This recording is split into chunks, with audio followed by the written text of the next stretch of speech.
Look in the mirror. Blink. The person staring back feels stable, familiar, you. But what if the you trust is a story your brain keeps rewriting? What if your memories bend, your personality shifts with context, and there's no single control center for who you are? Just a clever narrative engine stitching the pieces together on the fly? If that sounds unsettling, good. Because once you see through the illusion, you don't fall apart. You become free to rebuild. From our earliest moments, we build an identity. We are given a name. We develop tastes. We accumulate beliefs and forge a personal history. We grow up imagining a solid me at the center of it all, a continuous entity that peers out from behind our eyes, the captain on the bridge of the body. This intuition is so powerful that for centuries, thinkers took it as a given. We feel like a singular subject, an anchor point for our existence. So when scientists began to map the brain, they expected to find the neurological address of this central self. They searched for the command center, the one place where it all comes together. But modern neuroscience keeps running into the same strange, profound, and unsettling truth. After decades of searching, the verdict is in. The brain doesn't point to a single, stable self-center. What we experience as the self is a symphony of coordinated activity, a process, not a place. Self-related processing is distributed across a network of regions known as the cortical midline structures. This network includes areas like the medial prefrontal cortex, active when we think about our personality, and the posterior cingulate cortex, involved in autobiographical memories. But none of these regions is the boss. They work in concert, like a committee without a chairperson. When you think about your hopes, one part lights up. When you recognize your face, another joins in. The self isn't a solo artist. It's the entire orchestra playing a particular song. To grasp this, a metaphor is helpful. Think of the self as a movie being edited frame by frame.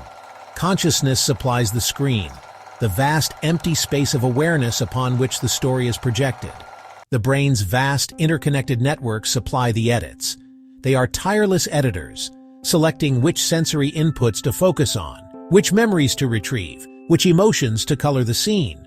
They splice together the past, the present, and imagined futures, creating a continuous biographical film from the raw footage of moment-to-moment experience.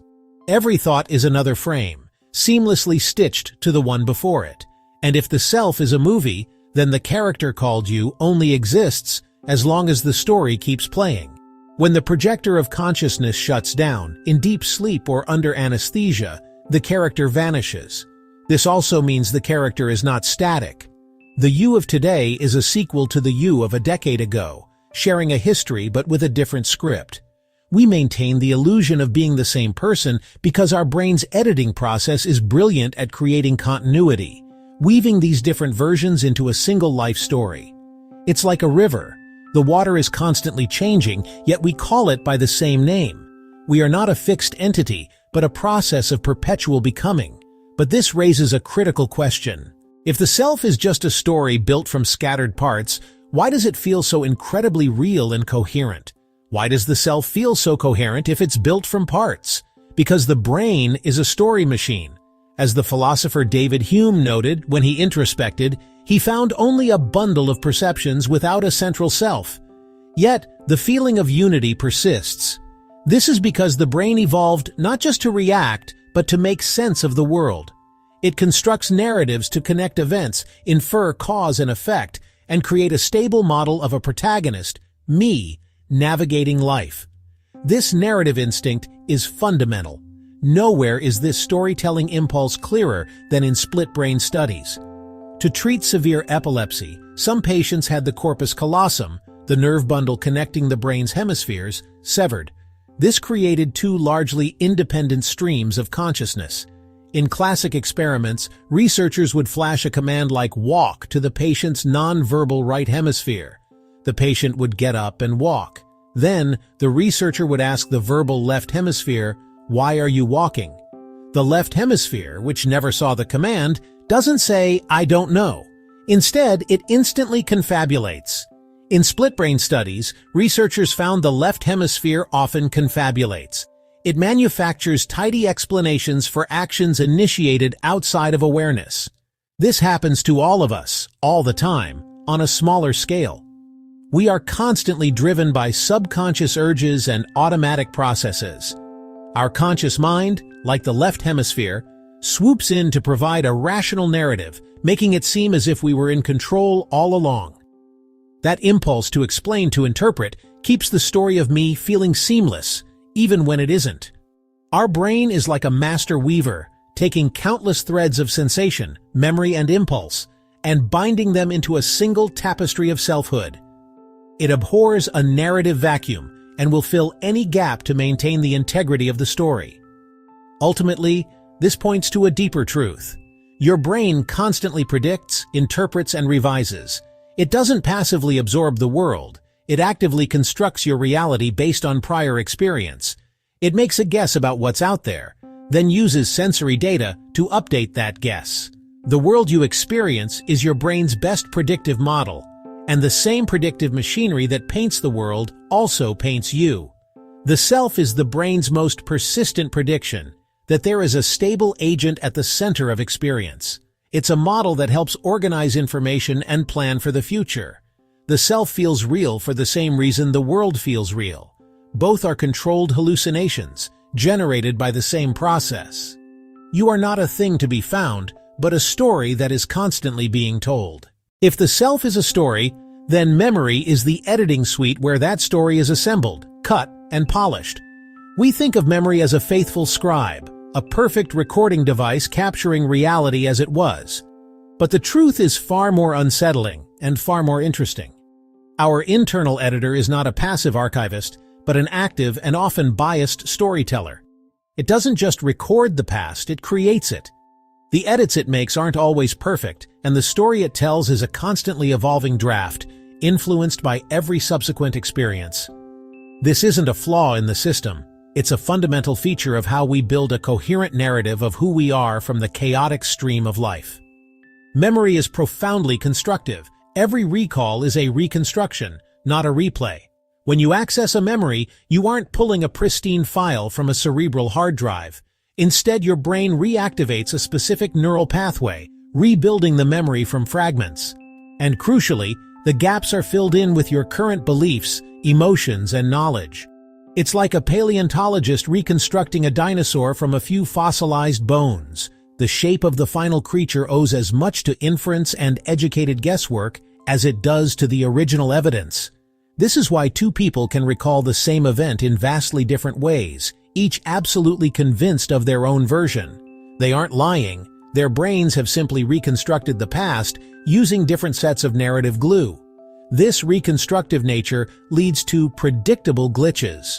Harvard psychologist Daniel Schachter famously grouped these quirks of memory into what he called the 7 sins, not as moral failings but as byproducts of an adaptive system. They are transience, absent-mindedness, blocking, misattribution, suggestibility, bias, and persistence. These aren't bugs in our mental software. They are features that reveal the very architecture of how memory works. Let's break them down. First, there's transience, the simple fact that memories fade over time. The brain seems to operate on a use it or lose it principle, weakening the neural connections for information we don't regularly access. This is adaptive. It clears out clutter. Next is absent-mindedness. This is a sin of attention. You don't forget where you put your keys because the memory trace decayed. You forget because you never properly encoded the memory in the first place. Your mind was elsewhere.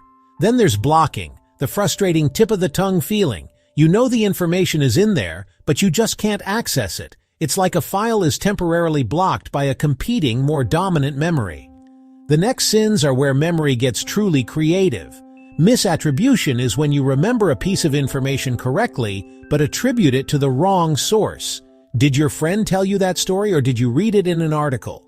This confusion is common because our brains often store the what more robustly than the where or who. Suggestibility is misattribution's more sinister cousin. It's the implantation of false memories through leading questions or suggestions. This isn't about gullibility. It's a direct consequence of memory's reconstructive nature, Then there is bias, where our current feelings and beliefs unconsciously skew our recollection of the past. If you're happy now, you might remember a difficult period as a valuable learning experience. If you're depressed, you might remember that same period as unremittingly bleak. We edit our past to match our present. Finally, there is persistence, the one sin where memory is too good. This is the unwelcome intrusion of memories we'd rather forget. Traumatic events, embarrassing moments, or even just a song stuck on a relentless loop in our heads. This demonstrates that the brain's filing system is not entirely under our conscious control. Some memories, particularly those tied to strong emotions, refuse to be filed away quietly. The sin of suggestibility was famously demonstrated by psychologist Elizabeth Loftus in her Lost in the Mall studies. Researchers could successfully convince a significant percentage of adult subjects that they had a vivid memory of being lost in a shopping mall as a child, a memory that was entirely fabricated.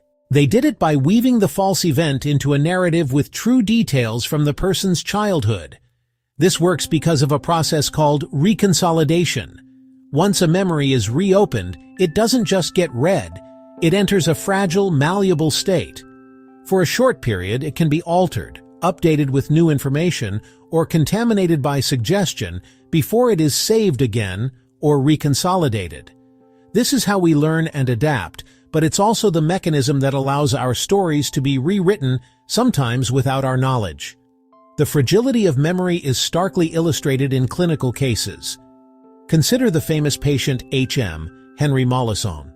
To treat severe epilepsy, he had surgery that removed parts of his brain, including the hippocampi.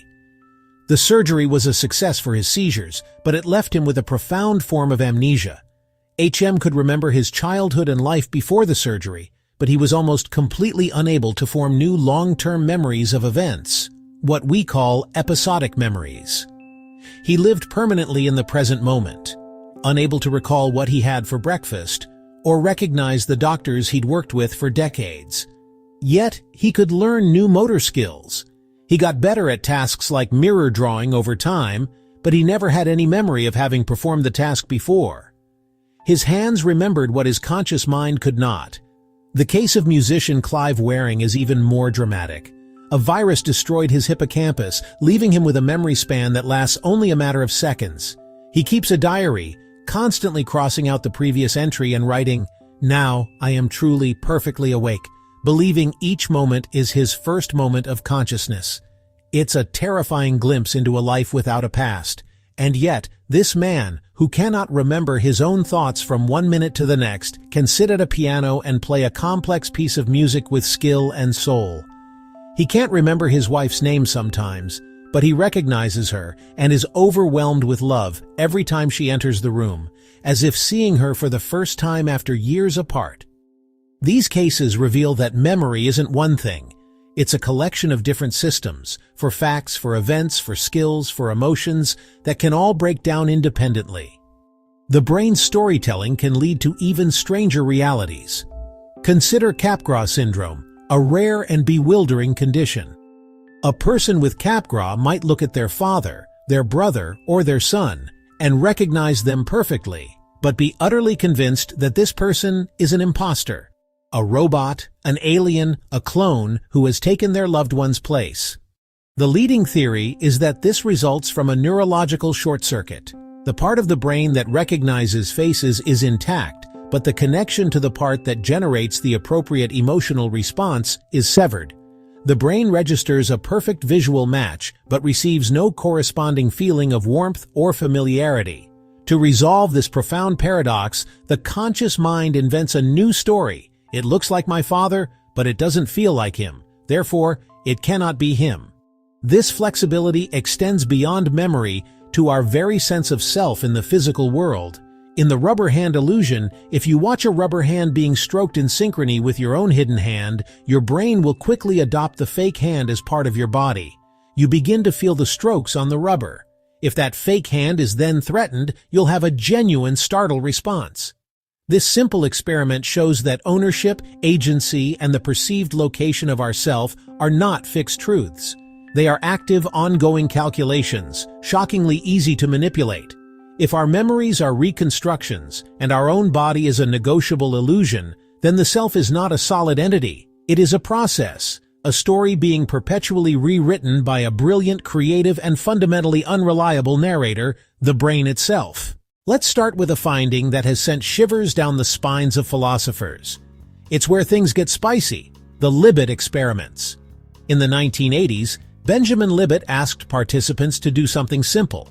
Flex their wrist whenever they felt the urge, and note the exact moment they consciously decided to move. An EEG measured their brain's electrical activity. The results were staggering. Libet discovered a brain signal, the readiness potential, that ramped up hundreds of milliseconds the person reported their conscious intention. Your brain begins the process of moving before you have even decided to move. The initial interpretation was a bombshell. Free will is an illusion. The conscious you is just a spectator, watching a movie already filmed by your unconscious brain. It can feel deeply unsettling, suggesting we are puppets of our biology. But this is where the story takes a turn. To declare free will dead is to misunderstand what I even is.